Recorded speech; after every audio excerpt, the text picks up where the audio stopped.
यीशु मसीह के नाम से मुझे पूरा विश्वास है कि आपने स्तुति का आनंद लिया। कृपा करके सब अपनी बाइबल्स को खोलेंगे। जिनके पास अपने आसपास देखिए, जिनके पास बाइबल नहीं है वह अपने पड़ोसी की सहायता करेगा। मेरे साथ खोलेंगे भजन संहिता 19 अध्याय। भजन संहिता 19 अध्याय। भजन संहिता 19 अध्याय। जिनके पास बाइबल नहीं है कृपया वह अपने पड़ोसी से सहायता मांगे।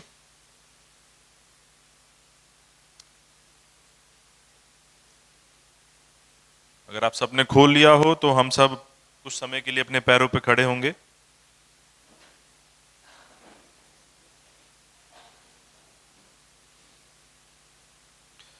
मैं भजन संहिता बोलूंगा, आप मेरे पीछे रिपीट कर सकते हैं। आकाश परमेश्वर की महिमा का वर्णन कर रहा है और आकाश मंडल उसकी हस्तकला को प्रकट कर रहा है। दिन से दिन बात करता है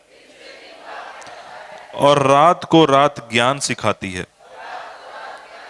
ना तो कोई बोली है और ना कोई भाषा जहां उनका शब्द सुनाई नहीं देता।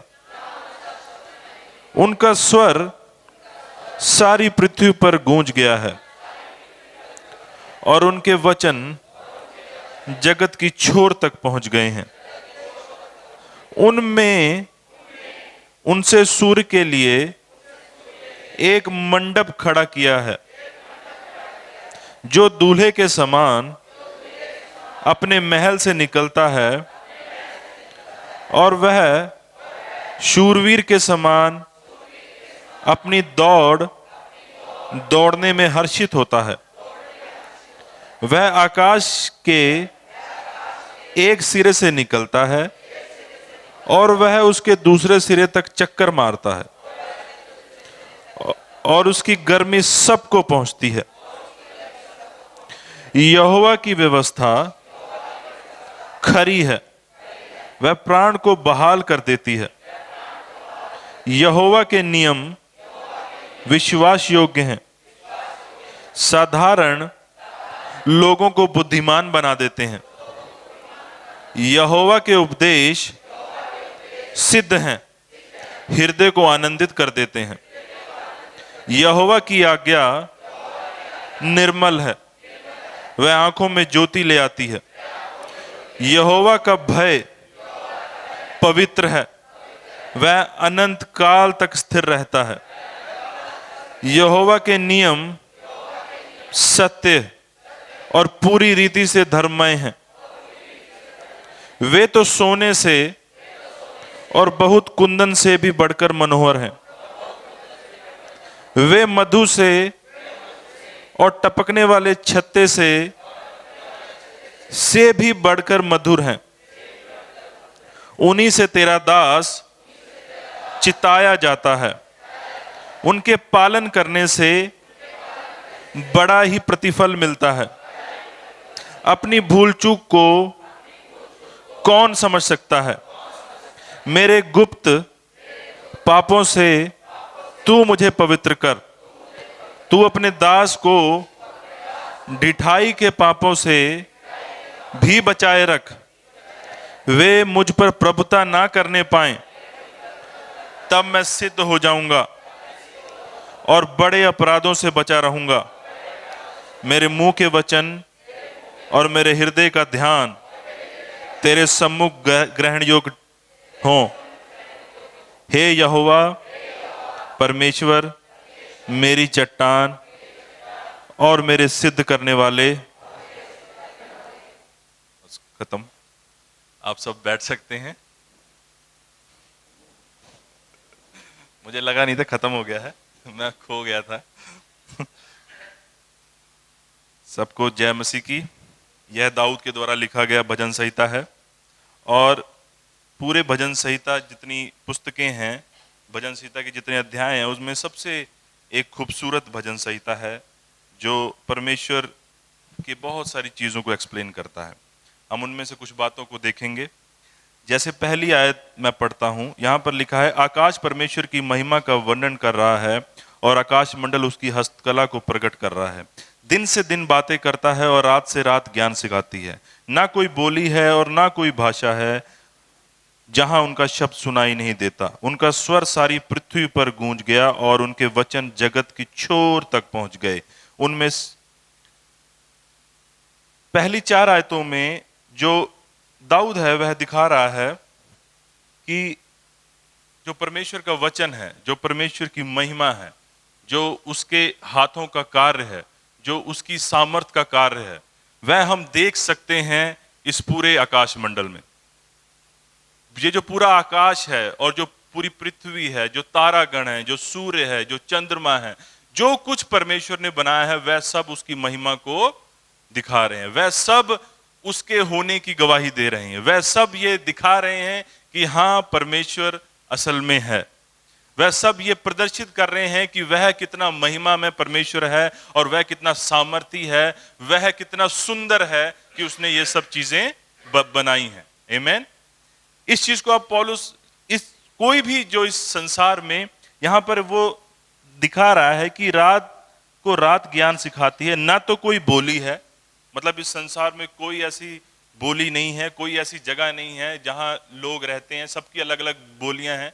यहाँ पर हम अलग बोली बोलते हैं, श्रीलंका में अलग बोलते हैं, नेपाल में अलग बोलते हैं, चाइना में अलग बोलते हैं। तो वह बता रहा है कि कोई ऐसी बोली नहीं है जो परमेश्वर के इस कार्य को ना देखे जो उसने हमारे चारों तरफ किया हुआ है। सब देख सकते हैं आकाश को, सब उसकी बनाई हुई चीजों को देख सकते हैं, उसके सामर्थ, उसकी महिमा को देख सकते हैं।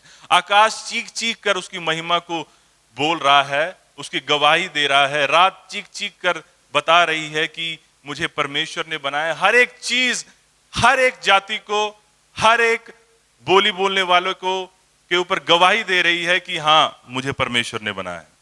आमीन। इसी बात का पौलुस भी अगर आप देखेंगे, पौलुस रोमियो 1:20 में लिखता है, क्योंकि उसके अनदेखे गुण अर्थात उसकी सनातन सामर्थ और परमेश्वर के जगत की सृष्टि के समय से उसके कामों के द्वारा देखने में आते हैं, यहां तक कि वह निरुत्तर है। कि उसने जो ये सृष्टि बनाई है, हर एक जाति, हर एक बोली बोलने वाला, हर एक देश, सब देख सकते हैं उसकी बनाई हुई सृष्टि को और वह डिनाई नहीं कर सकते। वह कहीं ना कहीं जानते हैं अपने मनों में कि हां, यह परमेश्वर ने बनाया है। हालेलुया। आगे हम देखते हैं, सूर्य के बारे में बात हो रही है, जो दूल्हे के समान अपने महल से निकलता है और वह शूरवीर के समान अपनी दौड़ दौड़ने में हर्षित होता है। वह आकाश के एक सिरे से निकलता है और वह दूसरे सिरे तक चक्कर मारता है और उसकी गर्मी सबको पहुंचती है। वह सौर मंडल में भी पहुंच गया है। वह बता रहा है कि सूर्य कैसे एक छोर से निकलता है और दूसरे छोर तक जाता है। कैसे परमेश्वर ने इतने बड़े सूरज को बनाया है और उसको बनाने वाला परमेश्वर कितना महान है। कैसे वह सूर्य उसकी बात को मानता है, उसके जो उसकी सूर्य की रचना है उसको वह फॉलो करता है। कैसे सूर्य एक ओर से निकलता है और दूसरे ओर जाके ढप जाता है। वह इस बात का जिक्र करता है एक पोएट्रिक, उसके रूप में, कि कैसे सूर्य कार्य कर रहा है और यह परमेश्वर की महिमा को दर्शा रहा है। और सूर्य का प्रकाश जो है वह सौर मंडल में हर जगह जा रहा है, वह सबको गर्मी दे रहा है और रोशनी दे रहा है। आमीन। यह परमेश्वर की महिमा को दिखा रहा है। 1 से 6 आयत में जो लिखने वाला है वह परमेश्वर की सृष्टि से उसकी महिमा को दिखाता है। आमीन। वह दिखाता है कि उसकी सृष्टि कैसे उसको डिक्लेयर कर रही है, उसकी महिमा को डिक्लेयर कर रही है, उसकी सामर्थ को डिक्लेयर कर रही है, उसके नेचर, उसकी खूबसूरती को डिक्लेयर कर रही है। लेकिन वो यहां पर नहीं रुकता, वह नीचे अब उसके शब्दों पर आ जाता है कि जो परमेश्वर का वचन है वह नीचे आता है। आगे वह बात करता है यहोवा की व्यवस्था। अब वह वचन के बारे में बात कर रहा है। वह मेन बात पे आ गया है कि यह जो आकाश मंडल, जो प्रकृति है, जो परमेश्वर ने बनाई है, वह उसकी बातों, उसकी रचना को, उसकी महिमा को प्रकट कर रही है। लेकिन उसका वचन और भी महत्वपूर्ण है। वह उसके वचन की बातों को बताने लगता है। अब यहोवा की व्यवस्था खरी है, वह प्राण को बहाल कर देती है। यहोवा के नियम विश्वास योग्य हैं, साधारण लोगों को बुद्धिमान बना देते हैं। यहोवा के उपदेश सिद्ध हैं, हृदय को आनंदित कर देते हैं। यहोवा की आज्ञा निर्मल है, वह आंखों में ज्योति ले आती है। यहोवा का भय पवित्र है, वह अनंत काल तक स्थिर रहता है। यहोवा के नियम सत्य हैं और पूरी रीति से धर्म में है। हालेलुया। वह बता रहा है अपने एक्सपीरियंस से कि यहोवा की जो व्यवस्था है वह खरी है। आमीन। वह शुद्ध है। वह शुद्ध इसलिए है क्योंकि परमेश्वर भी शुद्ध है, और जो शुद्ध परमेश्वर जो है, जो खरे परमेश्वर है, उनकी व्यवस्था भी खरी है। आप समझ रहे हैं? खरे व्यक्ति से खरी चीजें निकलती हैं। हालेलुया। वह करप्ट नहीं है, वह खरे हैं। और जो उसके खरे वचन हैं, इंग्लिश में और भी ज्यादा क्लियर है कि वह प्राणों को बचा लेते हैं, वह सोल्स को सेव करते हैं। जो उसके वचन है वह हमारे प्राणों को बहाल कर देता है, वह हमारे प्राणों को दोबारा से बना देता है, दोबारा से रिस्टोर कर देता है, वह हमारे प्राणों को बचा लेता है उसका वचन। आमीन। आगे वो कह रहा है यहोवा के नियम विश्वास योग्य हैं। उसके जो नियम है, क्योंकि परमेश्वर विश्वास योग्य हैं, इसलिए उनकी कई बातें भी विश्वास योग्य हैं। वह हम उन पे विश्वास कर सकते हैं। वह साधारण लोगों को बुद्धिमान बना देते हैं। आप समझ रहे हैं? आप कितने भी साधारण हो सकते हैं, लेकिन अगर आपको परमेश्वर के नियम पता है और आप उनको मानते हैं, आप सच में यह मानते हैं कि उसके नियम विश्वास योग्य हैं, तो उसके नियम जो है वो आपको बुद्धिमान बना देंगे। आप समझ रहे हैं? चाहे आप कितने भी साधारण हो, आपको कोई ज्ञान ना हो, आपकी कोई शिक्षा ना हो, आपने कोई MBA या PhD नहीं की हुई, लेकिन अगर आपको परमेश्वर के ये नियम पता है तो वह नियम इतने विश्वास योग्य हैं कि अगर आप उनको मानोगे तो आप बुद्धिमान हो जाओगे। आमीन। यहोवा के उपदेश सिद्ध हैं, हृदय को आनंदित कर देते हैं। उसके उपदेश सिद्ध हैं। सिद्ध होने का मतलब वह इम्प्योर नहीं होते कभी। जहां पर भी उसका उपदेश है, चाहे उसको कितना टाइम हो जाए, कुछ भी हो जाए, वह सिद्ध ही रहेगा। वह समय के साथ करप्ट नहीं हो जाता, वह सिद्ध रहता है। और जब जब आप उसके सिद्ध वचनों को सुनेंगे, आपका हृदय जो है वो आनंद से भर जाएगा। वह आपके हृदय को आनंद से भर देंगे, क्योंकि वह मेल खाते हैं आपकी संरचना से, वह मेल खाते हैं आपकी सृष्टि से। वह आपके लिए हैं, आपके बचाव के लिए हैं, आपकी भलाई के लिए हैं, आपकी प्रगति के लिए हैं। आमीन।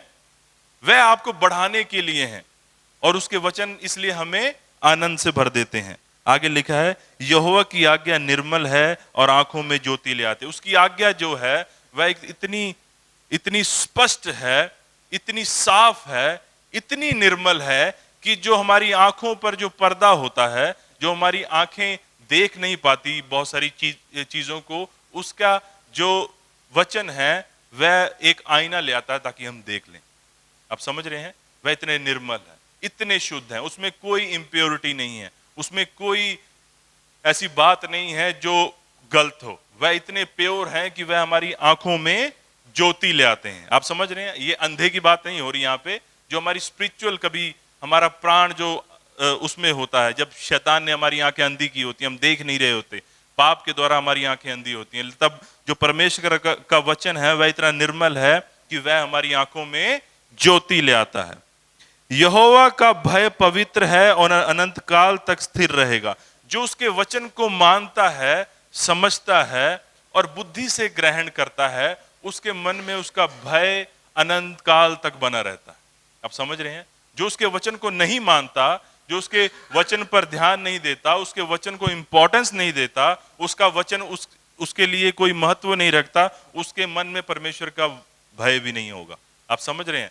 जब परमेश्वर का वचन आपके हृदय में है तो उसका भय जो है वह अनंत काल तक स्थिर भी रहेगा। आमीन। उसका वचन जो है उसके भय को भी लेकर आता है। यहोवा के नियम सत्य और पूरी रीति से धर्ममय हैं। वे तो सोने से और बहुत कुंदन से भी बढ़कर मनोहर हैं। वे मधु से और टपकने वाले छत्ते से भी बढ़कर मधुर हैं। जो दाऊद जो है, दाऊद राजा था, उसके पास सोने चांदी अशर्फियों की इन सब चीजों की कमी नहीं थी, उसके पास सब कुछ था। वह अमीर राजाओं में से आता था। आमीन। लेकिन वह क्या कह रहा है? वह क्या कह रहा है कि तेरे वचन जो हैं वह क्या है? वह सोने से भी अधिक मूल्य रखते हैं। यहां पर अगर आप अलग ट्रांजैक्शन में, अलग ट्रांसलेशन में पढ़ेंगे, वहां पर लिखा है खरे सोने से भी अधिक मूल्य रखते हैं। वह और ज्यादा उस पर एम्फसाइज कर रहा है कि सोने से तो क्या, खरे सोने से भी ज्यादा मूल्य रखते हैं। तेरे जो वचन हैं वह शहद से भी ज्यादा मीठे हैं, उन्हीं से तेरे दास को चिताया जाता है, उनके पालन करने से बड़ा ही प्रतिफल मिलता है। आपके पास सोना हो सकता है, शहद हो सकता है, चांदी हो सकती है, लेकिन मेरी बात को समझिए, दाऊद इस बात को भली भांति जानता था कि उसके पास अथाह दौलत हो सकती है, बहुत सारा पैसा, वैभव, धन, संपत्ति, सामर्थ हो सकती है, लेकिन ये सब बातें उसको चेतावनियां नहीं दे सकती। आप समझ रहे हैं? सोना आपको कभी बोलेगा नहीं कि ये मत कर। आप समझ रहे हैं? सोना आपको ये नहीं कहेगा कि ऐसे मत कर। सोना आपको कभी गाइड नहीं करेगा। सोना आपको रोकेगा नहीं। आप समझ रहे हैं? धन आपको गलत कामों से रोकेगा नहीं। धन आपको गलत कामों से बचाएगा नहीं।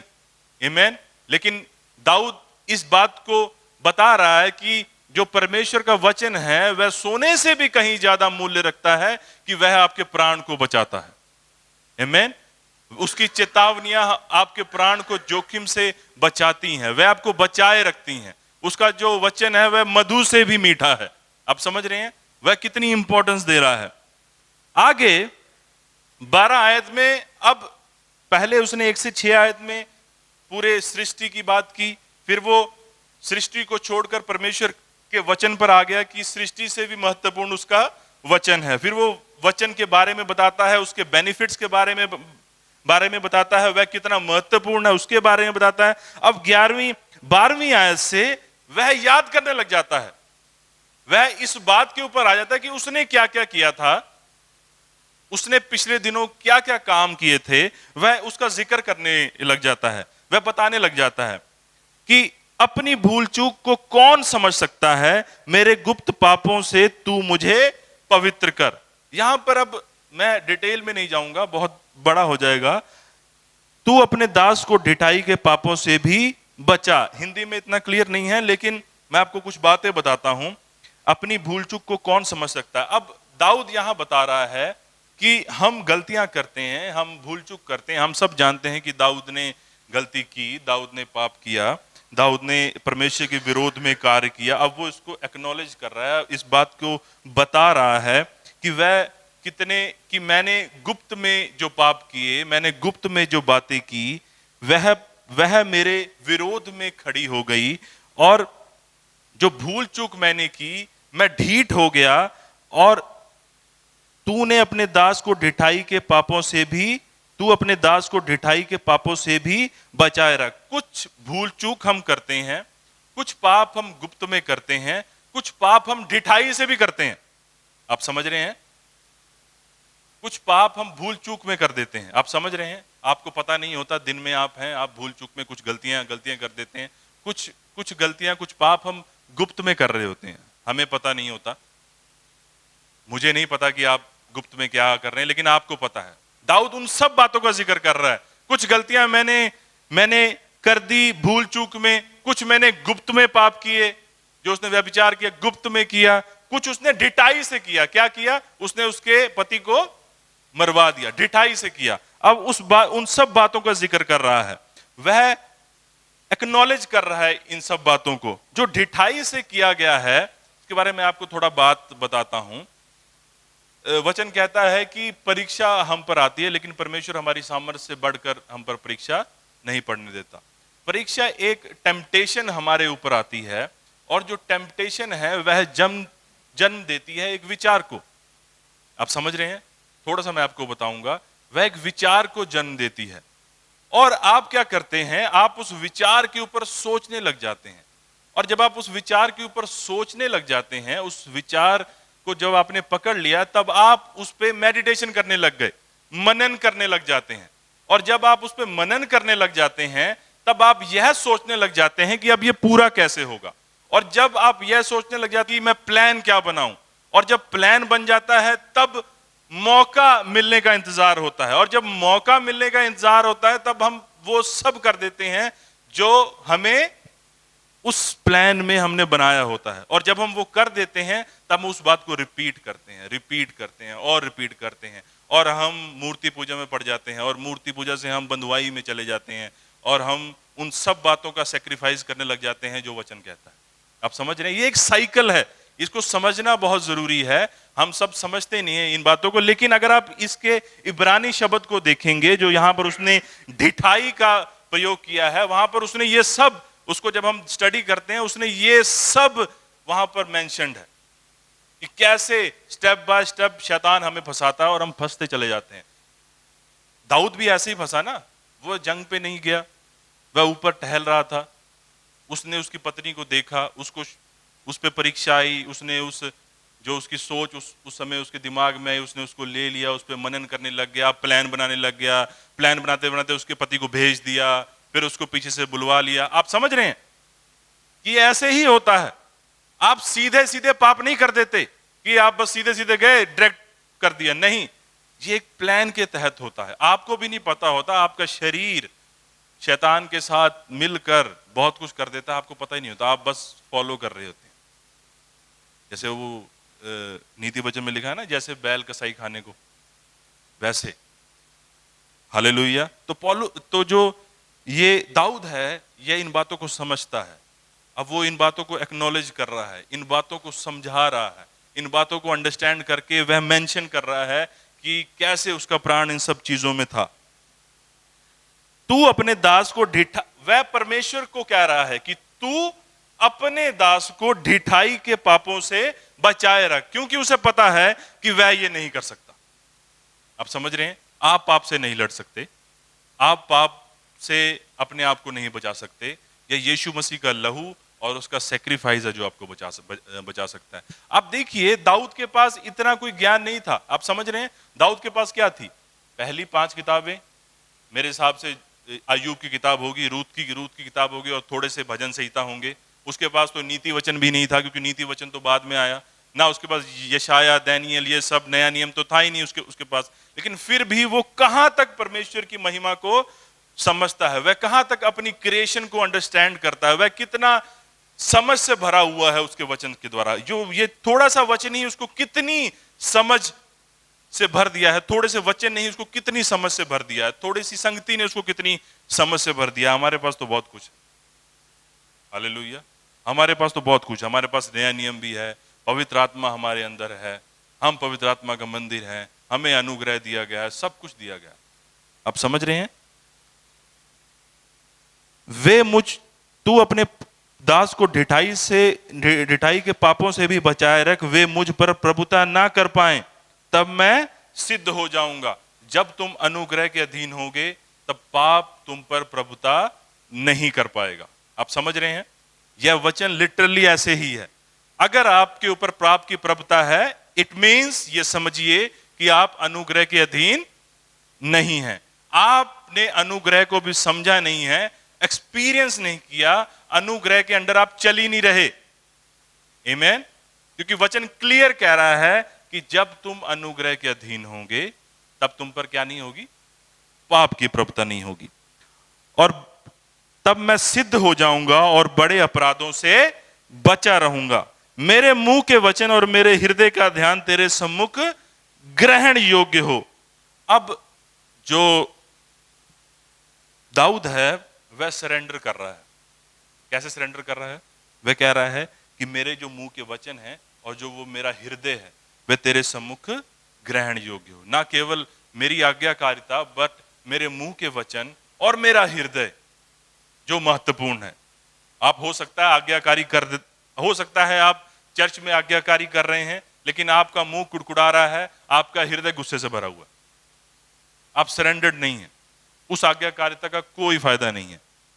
अब यहां पर दाऊद सरेंडर कर रहा है कि मेरे मुंह के वचन और मेरा हृदय तेरे सम्मुख ग्रहण योग्य हो। अब अंत में वो परमेश्वर की महिमा करके खत्म करता है, हे यहोवा परमेश्वर, मेरी चट्टान और मेरा उद्धार करने वाला। आमीन। तो आप इसको जाके पढ़िए, इस पे मेडिटेशन कीजिए, इसको समझिए, इसके बारे में और ज्ञान लीजिए, इसको गूगल कीजिए, इसके बारे में और चीज़ों को पढ़िए, यूट्यूब वीडियोस देखिए, इधर उधर की चीज़ें मत देखिए, अलग अलग प्रचारकों को, खुद वचन देखिए, वचन को सर्च कीजिए, रिसर्च कीजिए, उस पे आर्टिकल को पढ़िए, इब्रानी भाषा में चीज़ों को समझिए, आपको और ज्ञान आएगा। आप समझ रहे हैं? लोग आपको क्या सिखा दें, आप क्या जानते हैं कि वह सही सिखा रहा है या गलत? वचन कहता है कि जब तुम सुनते हो तो क्या सुनते हो, उसको परखो, उसको वैसे ही मत ले लो, उसको परखो, क्योंकि शैतान आपको जहर ऐसे ही नहीं दे देता, वो अच्छा सा परोस के देता है। आपको लगता है परमेश्वर का दास आपको सिखा रहा है, लेकिन परमेश्वर का दास आपको बॉन्डेज में डाल रहा होता है। आप समझ रहे हैं? तो वचन को खुद जाके स्टडी कीजिए, मेडिटेशन कीजिए इस पे। होली स्पिरिट आपके साथ है, आपको समझाने के लिए है, वह आपकी सहायता करने के लिए है। आमीन। तो परमेश्वर आपको आशीष करे।